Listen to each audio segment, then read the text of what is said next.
I've seen him on many occasions over this side of the pond in conversation with my own Simon Jordan and, of course, with Piers Morgan. I'm delighted to say, joining myself and Brad and Simon, former Chelsea and England captain, John Terry is with us. John, you're welcome. How are you enjoying it out here, apart from the odd confrontation with Simon? I'm enjoying my time with Simon. Enjoying my time here, actually. The first game, obviously, with England was great. Second one against Ghana, not so. But still very confident in the group and have my family here as well with me, which is nice to experience the World Cup with my kids. Great. And you know this fella, the two of you played against each other on many occasions. Long time. So you're coming up for a corner. What was Frido like?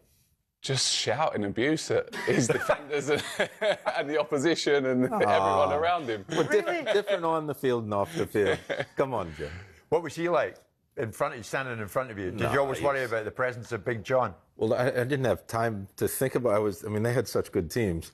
Like I was a busy boy, and unfortunately, he was spending a lot of time in my box on set pieces and that. But they were uncharacteristically big, especially when Mourinho came in the first time. All of a sudden, they had 4, 5, 6 that were very good in the air. I mean, Drogba was an animal. You were a beast coming forward. William Gallas was good in the air. You were good defensively. Yeah, we were. And we had some really good teams at Blackburn. Mark Hughes and Graham Souness put together some strong. We had some physical confrontations. So, John, what about England then? 2 games in, have the positives outweighed the negatives? I don't think so. I'm not too concerned with the Ghana game. For me, I think we'll comfortably beat Panama in a couple of days.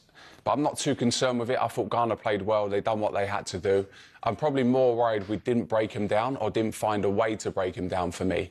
Like, for me, I'm watching the game, and even after 20 minutes, I'm going, we definitely don't need 2 sitters. We don't need Rice and Anderson. So you take one off straight away. We spoke about kind of this manager making big decisions early. I'm watching the game live, and I thought we could have made that after 20 minutes. Worst case, half-time, put Jude and Rodgers in the 2 pockets, make it difficult for Partey either side of him. I just thought we lacked kind of conviction, movement, overlaps from our fullbacks, which is why we played the fullbacks we played. So yeah, overall disappointed with that game, but not too concerned, if that makes sense. I was at the game. I was calling it. The one player for me, and I'm not too concerned with England either. I like their squad, as you know. The one player that looked a touch out of place and slowed the game down was Gordon for me. And I thought when they brought on O'Reilly that was gonna help, but he seemed to just slow it down, almost like he should have gone in the center a little bit and bring some more pace, because Ghana packed everybody in the center of the pitch. That was the only player for me that looked out of place. Yeah, and I've spoken about this. I think Rashford and Saka have to be our starters for me, and I think Gordon and Madueke coming on are kind of impact players. And also, when you get players that are kind of right-footed playing on the left, he comes inside, you often get an overtaking fullback in O'Reilly. He does that way more than Spence. Spence didn't do it enough, which then causes problems for the Ghanaian defence. When you start pulling teams apart, when it's slow ball movement across the midfield and it goes from one side to another defensively, it's really easy to shift and stay in your positions and stay compact. Yeah. As soon as that ball's shifted and moved out quicker and you get overlaps, all of a sudden a right side centre half gets pulled out in an area where you don't want to be. There's gaps in between you and the next centre half if the midfielder doesn't track the runner from Jude and players like that. So movement was a lack of for me. And also, I just think our options, like we bring O'Reilly on, he gets the header in the box late on. You start putting bodies in the box against these low defensive block teams. Like it was calling out for Tony to come on for me, get more bodies in the box, because we had players come on, put more crosses in the box. Saka come on and made an impact, I thought. But I just think Saka and Rashford has to start. Rashford has to start. You hearing them, Simon? It's a difficult one to debate with the guys that have played at the elite level, but I'm trying to work out at which particular point have we seen Rashford start a game for England and really, really impress. It's always the argument that Rashford finishes a game well, so we make the argument he should start the game. No, I'm not advocating for Anthony Gordon over Marcus Rashford. I'm just simply saying that Marcus Rashford has been dropped out of Barcelona for Anthony Gordon, dropped out of Man United for a variety of reasons, dropped out of the England side. We either think that Tuchel was an elite manager or we don't. So we've got to take a view on what his decisions are. But I can't... Rashford, to me, is a consequence player. You boot him up the backside and all of a sudden he arrives back on the scene. You tell him he's got to play for England in the World Cup the following season, all of a sudden he had a good season. He goes off and goes to Ireland as a blowout and then doesn't turn up for training, and the next time he comes back and he plays the next 3 games well.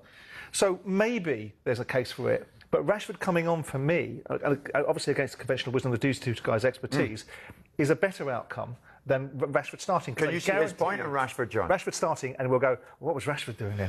I can, but then the other option is you play Gordon, and unfortunately with Anthony Gordon and Madueke, they just lack that little bit of quality in the final third, so you will get frustrated. You will have moments like that. You'll have the next game, I'm sure, if Anthony Gordon plays, he'll be really direct and he'll maybe score or cause havoc in the defence. But I think with Rashford, is a better player, he's more consistent, and if I'm a defender and I see Rashford go off and Anthony Gordon come on, I'm petrified because the pace and the speed of him is incredible. And he's really direct as well. Yeah. So with the lack of quality, and that's probably being disrespectful, with the lack of quality he has at international level, I just think Rashford's the better option. And England, as the tournament goes on, England's going to play teams that are going to try to punch them as well. Yeah. And then the game opens up, and then when you have Saka and you have Rashford and you have Bellingham, and then if you need to bring Rodgers on, and you got legs and speed. What was your reaction, John, when you heard that Anthony Gordon, Barcelona, 75 million?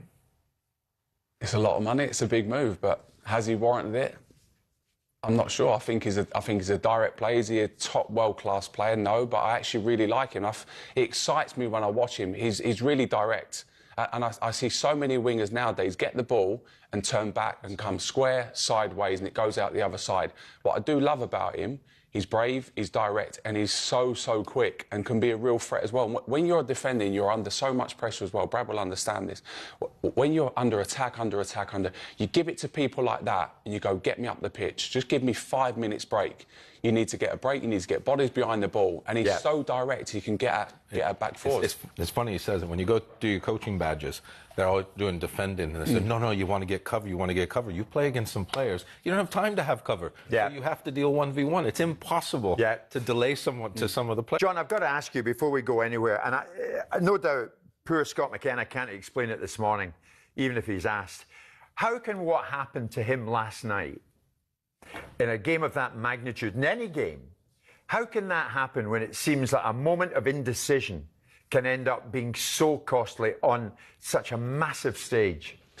I think players and teams and coaches are so obsessed with playing out from the back. Now, I was very comfortable receiving the ball, playing out from the back. Jose wanted that in the early days at Chelsea.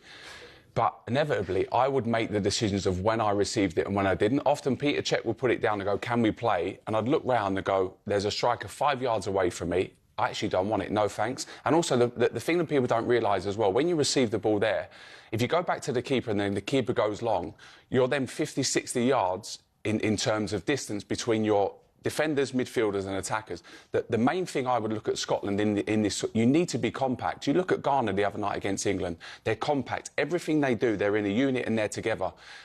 When you look to play out from the back, if you end up going back to the keeper and then going long, you're so spread and so open. It's the last thing Scotland needed. So yes, he makes the mistake, which you cannot gift top sides like that on such a big stage in such a big game as well. So defensively, I think players have to take loads more responsibility for it and answer them questions when you go in at half-time of why you've not gone short and deal with that as a player. John, talking of defenders, in terms of England defensive partnerships, Gahey-Stones, Konsa-Stones, how does that match up to Terry Ferdinand from yesteryear? It's probably for these two to answer, not me. Listen, I like the three of them. We've spoken about this, Simon, haven't we, on the show? And I think the three of them, you could play either three and the drop-off's not big either way. John Stones hasn't played much for Man City this year, so he probably needs minutes to kind of find his feet and his rhythm. Have we got time for that? Probably not. So I'll probably lend towards Esri and Mark in terms of the two starters. But if John Stones comes in, the level is there.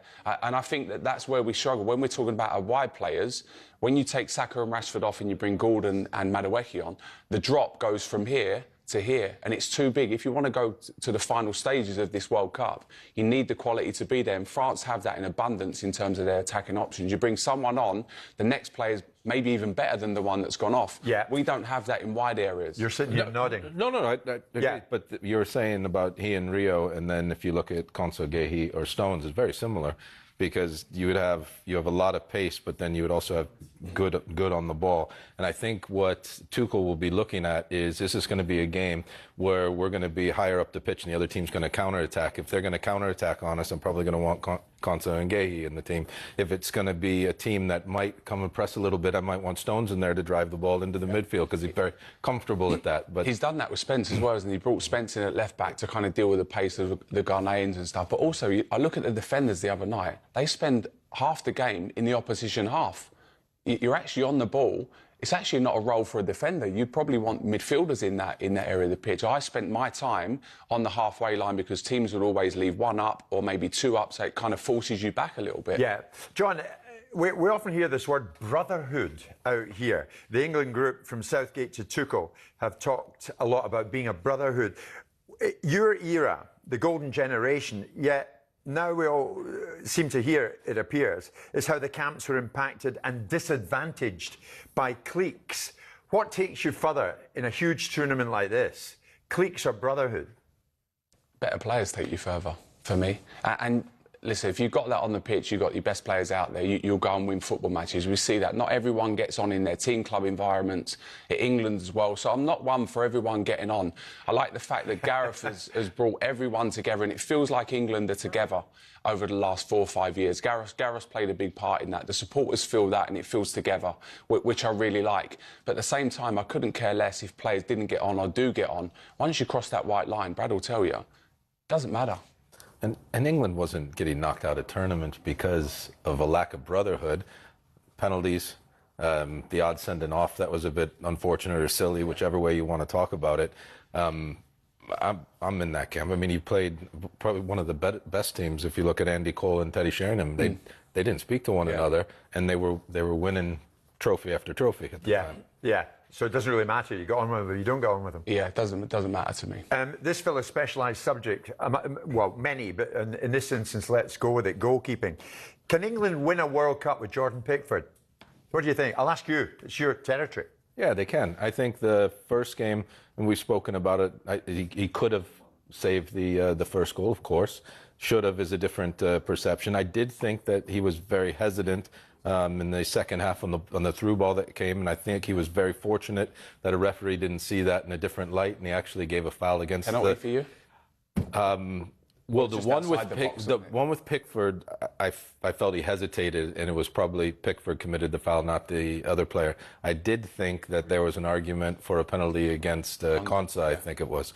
So I did think that, but I think Jordan Pickford is an excellent goalkeeper. I think he's had one or two nervy moments, but a lot of goalkeepers go through that. But I think he will be. I think he'll be fine through the remainder of the tournament. That's how I. Where do you stand on Pickford? He's the best England keeper we've got, I think, personally. I think his distribution with his feet is very good. He's good from crosses. I'd like to see him catch a little bit more. I don't know if... Well, the one in the first half, yeah, he came out and he punched, and he should have caught. There's been a couple of moments, but now the first two games are done. They're settled down. I think they'll have a very good performance against Panama, and then hopefully he just goes from strength to strength. I mean, it was some time ago now, Simon, but you remember what Graham Souness said to us about Jordan Pickford? He's a bomb going off, yeah, he's waiting for a bomb going off. Listen, in the last 3 or 4 tournaments that we've been in, forget about penalty shootouts and opportunities that have been missed. The last 2 or 3 tournaments have not been about collective bargaining or goalkeepers. It's been about missed opportunities. We missed an opportunity against Croatians because we didn't change in the second half in the World Cup semi-final 2018, and Gav got a pass because it was his first tournament. We missed an opportunity in 2021 to win the Euros at home when everyone could see that the Italians were coming on and we didn't do anything to change it. We missed an opportunity in Qatar when we had the French on the rack and we weren't bold. The key component for me is Tuchel being bold in those moments. I don't care about the Ghanaians and a team that's set up to stop us from playing. When we play in the knockout stages, we'll be playing against opposition that will come against us, we hope, and then we'll find the space that we need, and we'll see the players that are capable of achieving outcomes achieve those outcomes. Yeah. So the big thing for me is not about collective happiness or the goalkeeper, although they play a massive part. It's when it comes on top and we play the Spanish or the French or the Portuguese or on paper a team that we might struggle against. That's what Tuchel's getting paid for. That's the moment that we will see whether there's enough chops in this side under this manager to try and win this tournament or not. And you've said, John, you've seen here that maybe he hasn't been quick enough to change something. I really like Thomas. We've spoken about him, and he will make these big decisions. I think he had an opportunity to make a big decision after 20 minutes because as a manager, how do you hook a player off? How do you on very an international easily, stage? Do you do very easily? 20 minutes into a game. Simon, you come into it when you're a top manager. Mourinho done it away to Fulham after 20 minutes. Took Joe Cole, Sean Wright-Phillips off. We went on to win the game 4-1. Didn't say a word to them two after the game. He just come in and went, I made a mistake, I got the tactics wrong. I made 2 changes. And that was it. It was done, it was dealt with. Top managers do it. And I was so keen for him to make that. Even at half-time, he didn't do it. But at domestic level, when you've got access to these players all the time and you've got a relationship with them and you can have this relationship ebbing and flowing on a weekly basis, on international level, you see these players for 7-8 games a season and you've got such a small relationship with them, all of a sudden, you've got a limited window tournament and you take a player off, you hook him. How do you maintain that relationship when you don't have the touch point that you have at domestic level? Well, it's probably more difficult because he hasn't brought his best players with him. So the ones you've kind of chosen, you probably have to keep on side a little bit. This goes back Even though you advocated for Jordan Henderson being a valuable item. I still think he is. I still think he will be. But also, it doesn't help when he brings Reece James into midfield. And I'm going, if you're not going to bring Jordan on, and it's different because we're winning the game and stuff like that, if you're not going to bring Jordan on in these games, then you could argue you maybe should have brought somebody else, Gibbs White or somebody else, or Cole Palmer or something. But he did make the change when he took Anderson off, Declan was there, and then he had Rodgers push forward in the midfield. So he knew it probably in what was it, 60 minutes? No, 57 minutes? it was. Too late. It's too late because but he saw it early. I mean, he's a bright manager, but you're also thinking that you've got 3 points in the first game. It's not a debacle if you had a nil. I don't think the win was critical against Ghana. I think that the thing that worries me after the 2 games, we conceded a couple of big chances against Ghana. We conceded 2 goals against Croatia, a little bit sloppy. So defensively, I think we need to be better. And I think you get that with a solid back 5 who's playing week in, week out. You know who's playing, you know who's not. And I think when you're a defender, you get in that rhythm of you know exactly what the person next to you is going to do. And at the minute, we're kind of bringing one in and there's a lot of change. I think defenders are different. Defenders and holding midfielders and goalkeeper are different. We want that. We want it to be regular. We want to know we're playing every week. With the midfielders you can bring on, you can change Jude for Rodgers, and he'll come on for 15 minutes and do his job. The wide players we spoke about as well, Harry Kane has to stay. But I think defensively you need a structure and players you understand how to play. John, Thursday, June the 25th, where are we? 3:45 back home, 11:15 here. I'll ask it, do England win the World Cup? I still think we have a really good chance, yeah. OK, all right. We'll take time out. We'll in the home straight here in New York. More from John and Brad and Simon and me after this. We're live on TalkSport from New York. Friday the 14th of August, Wolves, Brad, kick off their season in the Championship against... With a loss against Blackburn. Against Blackburn. You're right. Don't think I don't know. And here's a date for your diary, folks. September the 19th. Millwall will host West Ham for the first time in 14 years at the Den. As a friendly, right? That's there you go. I'm not sure what I take from that. Mind how you go. Back here, Big John has been with us alongside Brad and Simon and myself. John, let's put the focus on Chelsea. So many people messaging in. I want John's take on this, on that, and the next at Chelsea. May as well go for it, John. You've been a bit outspoken, haven't you, about being overlooked for the interim managerial role at the club twice last season. Insisting, am I right? That no, don't worry, I'm not changing the mood here. I wouldn't say I've been outspoken. I've just kind of give my views and my thoughts after Simon very kindly asked me. Apparently, I'm okey-cokey, and I know this managerial. Well, you're outspoken with White and Jordan. Maybe you've been uncensored elsewhere. Insisting no one at the club possessed better qualification or a deeper connection with the team. That's your mindset, and it remains your mindset, John, does it? No, that's the facts of it, Jim. And it's like, honestly, my dream is to manage Chelsea one day. Will it ever happen if I don't go off and do the other bits? No, it won't. But when an opportunity arises like it did last year when Liam left the football club, there was nobody better. There was no one more qualified. I can't believe I'm going over this again. Sorry. No, it's OK. Go for it. But it's like, for me, there's no one more Chelsea. And listen, the owners, sporting directors have made a decision. That's what they go with. But the fans were calling for me. I felt I deserved an opportunity, whether it was for 1 game, 2 games, 3 games. We had a London derby against Spurs. We had a semi-final against Leeds. I just thought I should have been in and around it or be asked to be in and around it. That's okay for me to add that. And I had those conversations with ownership and sporting directors, and we had a very honest, open conversation, and they went down a different route, and that's their decision. So how was it left at the end of those conversations? Did you think, I'm on here? No, completely fine. It was post that, so decisions got made, and then I kind of wanted to then speak to them just to understand what their thoughts and things like that. So why did they snub you? That remains private. That's not for here. I'm not sure I got snubbed either. But I see what you're saying. I mean, I've got to be honest with you here, John. There are a few Chelsea people in here. Assistant producer Joe absolutely worships you. And I think Joe, I'm sure if he was up here now, don't worry, I'm not going to bring you up. I think Joe would love you to get the opportunity, such as the opportunity you have just described. And I think many, Simon, hardcore Chelsea fans would think this guy will deliver, just as he did as a player. Yeah, but, you know, with respect to John, you can't equate what he was as a player to that of a manager. Now, there's a yes and no case scenario. Did he merit the opportunity to be given the Chelsea manager's job? Not particularly, because he's got no managerial career behind him. Well, that's You've got a coaching career, yeah. You haven't got a managerial career. But given what they went with, then it's a difficult argument to suggest that there couldn't have been a space for John Terry to have gone in there and done what was particularly needed, which was just galvanise, get them together for a little bit and try and hold the fort for an incoming guy that was going to come in the summer. Now, whether he'd have been happy... Now, we saw this with respect to his mates. Frank came in to try and hold the fort. It turned into a disaster for Frank in terms of the consequences of being a Chelsea legend with all that goes with it and a team that can't perform. So, careful what you wish for. So the argument in favour of John Terry, I like him. You know I like him. I think he's a great leader. Does that mean he translates to manager? Who knows, because he hasn't done it yet. You firmly believe you would? I think that's the nicest thing you've ever said to me. You firmly believe you would? You know what? We don't know, as Simon. I've never been given that opportunity to do it. Now, Michael Carrick did well. Michael Carrick's a great Let's team. fast forward. Yeah.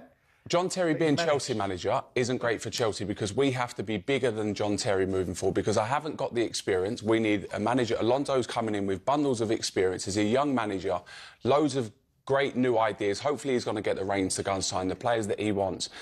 But you strip it back to an interim opportunity, one game. There's no one better in the world. You can go and get the best manager in the world for one game. You can go and get Pep Guardiola. He's not more Chelsea than me, and that's my point. So hopefully this is the end of it. It's the last time I have to address this situation. But why, just out of curiosity, John, why, I mean, again, I'll phrase it in a way that's pretty robust. Why haven't you had the balls to go straight into management? Some of your colleagues have. You took a different route. You went down the coaching route. You worked at Aston Villa. You went in with Brucey and whoever else there, Dean Smith, right, and cut your teeth there. But Frank and other people gone, you know, balls out. I am a manager, and that's what I'm going to do. So why have you gone a different route? I felt, in terms of the coaching side of it, I felt like I needed to understand what it was to be like a man. I don't think you can just walk into those roles. Now, certain people have done, and I think because of my reputation, and people have a perception of me, whether they like me or they don't, there's a perception of me where I've interviewed for 3 jobs and got nowhere near it. Got told I had no experience to be a number one. Now, I've led Chelsea for 22 years, led dressing rooms, got people with me, not only players, but the whole football club, and galvanised everyone to kind of follow me in that way. I haven't been given the opportunity. Am I looking to be a manager now? No, I'm absolutely not. Very interestingly, when you're not looking, opportunities arise, and there's 2 opportunities I have at the moment, but I'm not looking. I'm not looking to go. We're back home. I'm not looking. He just negotiated the 2 of them off one another. I'm genuinely. I'm not looking to go down the route of being a manager and being in full-time football. I've made my. When I left Aston Villa, that's all I wanted to do was be a number one. I thought I would be a very good number one because that's what I've done for 22 years. Now, am I looking? No, I'm not. So I'm completely done. I'm now in the social media world. And you're with us live in Talk Sport. I'm delighted about it. You've articulated that situation brilliantly. John, here's the thing. Xabi Alonso, in the little time we've got left, less than a minute or so, what does Xabi Alonso need to achieve in his first season at Chelsea? I think Champions League football is going to be a big miss for us. So Champions League football, are we going to win the Premier League? I don't think we're there yet. I think we're a few years away from that. But I like the fact he's coming in. I think he's a forward-thinking manager. I think he plays a really good style of football. And he's young, he's just present, just come out the game as well. So he's going to understand these players more than anyone. I think any manager out there, whether you're young or old, understanding the players, especially now, of the way they are, is probably the biggest thing. Do you think Enzo Fernandez will follow Cucurella?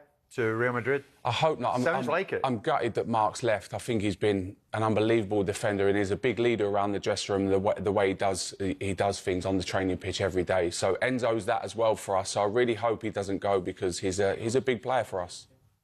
Also to talk that Arsenal set to accelerate their interest in Morgan Rogers, John.